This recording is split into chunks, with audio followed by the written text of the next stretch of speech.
Readings show that the facility is still operational. That should not be possible, the robotic voice of Z8 announced, reading the analysis out to the crew of the Scav. Their multiple mechanical arms operated 3 different devices, multitasking with immaculate precision. Noted, Zate. Are there any life forms detected? Asked Lizra, the Elyrian captain of the vessel. She stood in the center of the room on a small pedestal that made her tall enough to see out the window, her striped white and red tail swaying in thought.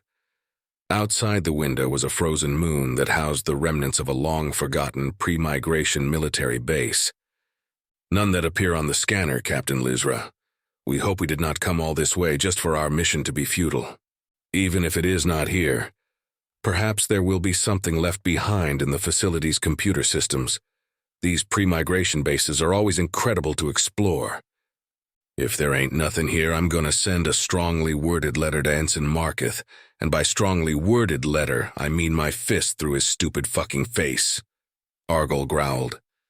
Being the only Indiran on the crew, he had grown quite annoyed that nobody could assist him with the heavy lifting during the long journey.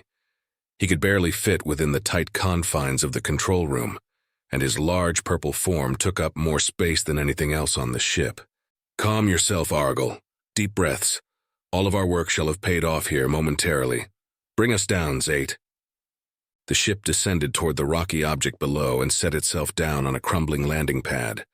The trio disembarked after Argol and Lizra donned their environmental suits. Once they reached an outer door, Zate began to interface manually with the facility. But after a minute of working, they had yet to make any progress. They should have been able to open the door in seconds with such outdated security, but everything seemed unrecognizable to them. Captain, it seems that the facility's computer systems have been rewritten entirely from the ground up. I do not even recognize the coding language. This could be more difficult than we first expected. That can't be right. This place is over 1,000 years old. I thought you had every language from the commons in your database. We do. It seems that whoever did this did it entirely from the ground up. We will have to break it down into binary and then organize it in a way that we can... There's no life forms inside, just make a new door, Argol grumbled, reeling back and smashing a large dent into the side of the facility. Argol, no more. These ancient outposts are fragile. This could cause irreparable damage, not to mention compromise the structural integrity, Lizra yelled, jumping up and trying to wrap her paws around the angry Enduran's arm. Before he could punch it again, the door hissed and swung inward. Oh, excellent work, Zate. I guess it wasn't too hard for you after all. It was not us who opened the door. Oh, perhaps punching was the key. Good call, Argol, exercising initiative in the absence of orders. Of course, ma'am, it just came to me naturally. Let's not dwell out here any longer. In we go, crew. The 3 made their way into the facility as the door closed behind them, causing Lizra to jump onto Argol in surprise. The dark corridors were lit up seconds later with the hum of long-dead fluorescent lights. Lining the hallways were the long-expired bodies of other Illyrians. Their corpses were preserved by the cold temperatures and lack of air inside. The systems started to kick back on, and compressed air flooded into the installation. The dead silence within was replaced by the busy whir of machines coming to life after having been out of a job for centuries. Zate, I thought you said you couldn't access the facility. Correct, we were unable to decrypt the programming language or set up an interface. It is not us rebooting the systems. Right, Argol, I think I shall stay up here for my own safety, of course, Lizra stated, perched atop his shoulder, her tail wrapping around the hulking Enduran's neck for balance. He answered her with a growl as the group continued forward. Argol accidentally bumped into one of the corpses, causing it to crumble into a pile of dust and bone. They followed the blinking lights that led them through the dilapidated hallways before reaching an intersection. The lights on the other end of the hallway were out, and the only thing illuminated was a door to their left. Whatever was running the facility wanted them to go here. The lights seem to want us to go in. Do you all think this is where the weapon is? We are unsure, Captain. When we tried to interface, we were actively repelled by something, and we have been attempting unsuccessfully to gain access since. There is someone else in the facility, and they know we are here. Let's just follow the blinking lights, and if someone else is here, then I punch them and take the weapon. They can't be good at computers and punching.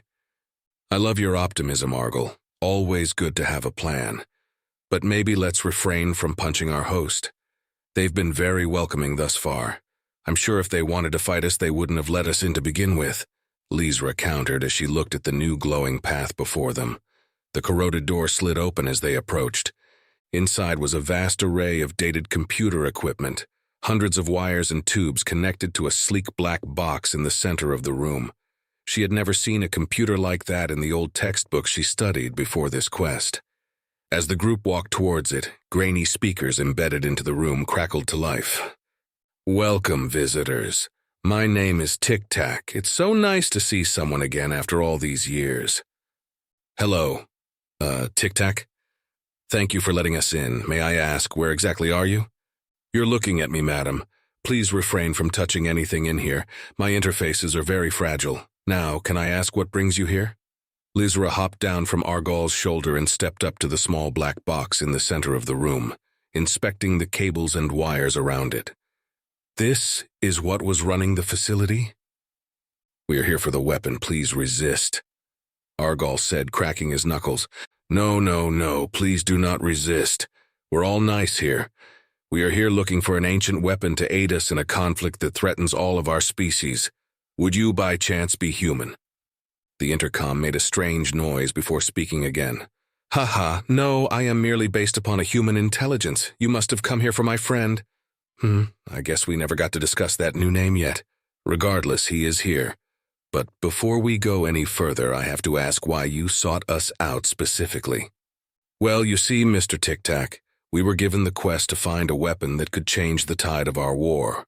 We are part of a rebellion against the Galactic Core, and we sent out many search parties to find anything that could help us change the tide of the battle. We are one of those parties, and we hope that you would lend your assistance to us in our time of need. Unfortunately, we retired from conflict many years ago. I do not think my partner would be so keen to assume a combat role again. We ended up here after an attempt to escape a life whose only purpose was war. Well, maybe he would agree if we could talk to him. Tell him why we are fighting." "I am afraid that is not possible. He is currently indisposed. But if you would assist me in bringing him back to the world of the waking, then he might hear you out. Pardon my interruption, but you have complete control over this facility. Is it not within your realm of capabilities to bring him back yourself?" Zate asked as they curiously inspected the systems around the room. "I would if I could. I have actually been waiting for someone to stumble across this place so I could wake him.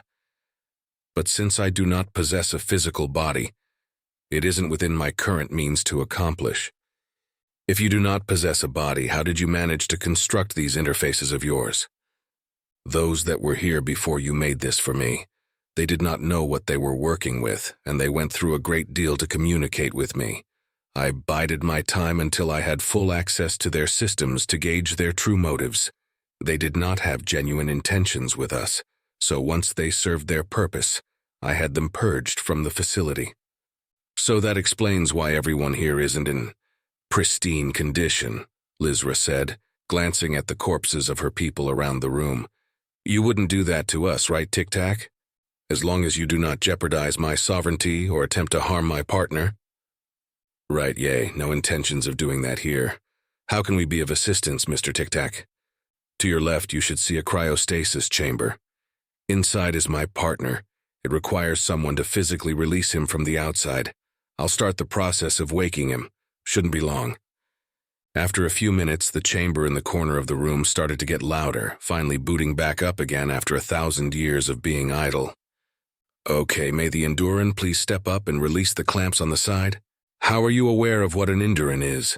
This facility was abandoned long before the Elyrian came into contact with the wider galaxy," Zate asked the computer suspiciously. "When you attempted to interface with my network, you opened yourself up to my own inquiry. I was able to access your memory and language databases stored within your own systems. I apologize for the violation, but I was just being precautious." Zate did not know how to feel about how easily this program was able to bypass their security measures without them even knowing. That should not have been possible. As an extant, they were a dispersed biological consciousness housed in a mechanical form. Their own internal systems should have been entirely shielded from outsider meddling. They put that aside as a note for future reference. Argal walked forward and released the clamps that held shut the pressurized pod. Inside was a creature none of them had ever seen before. It looked more akin to an extant than any biological creature. It reached up and pulled itself out of the pod, denting the metal on either side as it did so. Once it rose to its feet, it was nearly as tall as the Enduran. Argal backed up and looked like he was ready to fight the thing in front of him. "Calm down, Enduran. I do not think that would end well for any of us," Tic Tac reprimanded before moving to the speakers in the back of the room and speaking in a strange language. "All good, buddy? Can you hear me?"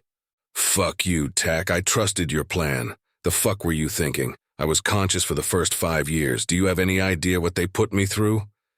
"What is it saying? I can't understand it," Lizra asked, hopping up on Argal's back and peeking over his shoulder. She was trying to hide behind his bulky form to get a look at the new creature in the room. It had thick black metal plating that blanketed its bipedal form. On its chest were many strange objects and lettering she did not recognize, and beneath the armor was a tight suit that covered everything the metal plating did not. Atop its head was a large metal helmet with a bright orange visor covered in small hexagons that faintly glittered in the light. "Momentarily, we are uploading a new language to your translators. This should solve the problem. I see you placed this here when I was not paying attention, Tic Tac. I would ask that you refrain from violating our systems in the future," Zate scolded, and a second later the other two were able to understand the strange creature's speech. Tic Tac's voice lit up the intercom in the room once again. "Good to hear your voice again, 909. You know I don't like being called Tac anymore. And I said not to call me 909 again, so we're even. Who are these ones? How long has it been? They didn't find us, did they?" His voice sounded frantic as he got to the end of his questions. "Take it slow, you're very disoriented right now. These ones are friendly, and no, they didn't find us. We're safe. Hi, Mr. 909. Don't call me that. Right, Mr. Human then. We are here seeking a weapon to help us in a fight against a terrible enemy. Your friend Tic Tac told us that you are what we came for and may be convinced to aid us in this fight. No, I don't do that anymore. I'm done fighting other people's wars. Just get me off this rock." "But sir, you don't understand. The core, they're tyrannical. They abuse the countless races of the outer belt, take our resources there. Unless their goal is to exterminate every beach in the known galaxy to stop me from enjoying my retirement, I'm not interested. Apologies, everyone, but I am afraid I have some bad news. I've detected a slipspace rupture nearby, and it's headed in our direction. The ship you arrived in, does it have any weapons?" "Oh, that was fast. Well, it's kind of funny, you see. We were hoping to find one here, so, no, not really.